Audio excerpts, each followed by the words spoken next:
Would you put Kanye on the podcast? I personally wouldn't want to.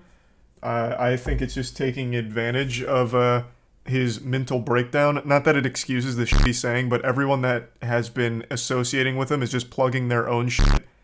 So kind of just riding him for more popularity for themselves, which feels really fucking weird, especially with the things that he's spewing.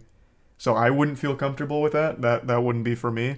But I'm not gonna lie. I'd be very curious to press him a bit, though I know he'd get up and leave. So you have to walk a really fine line for anyone that's interviewing him. I would be very curious to hear what he says about Balenciaga, since for some reason he still supports Balenciaga after their ads sexualizing kids and with like the child document in it.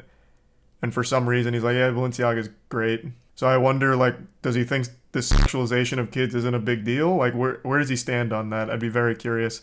Because I feel like he just says the most absurd shit ever. I wouldn't be surprised if he was asked that question, he comes out and says, actually, sexualizing kids isn't a big deal. Like, that wouldn't shock me if he said that. I think this Jesus image has got him to accept everything and everyone. There's a difference between that, like, old classical take of you have to love everyone no matter what, and agreeing with everyone. So, like, him talking about loving Nazis and loving Hitler, and then saying the Holocaust isn't real. Like, that's a little different than the old Christian tenet of love everyone. Plus, I also don't think he's on that Jesus take of loving everyone, because he hasn't said he loves Pete Davidson. Why hasn't he said, I love you, Pete Davidson, even though you f***ed my wife a lot?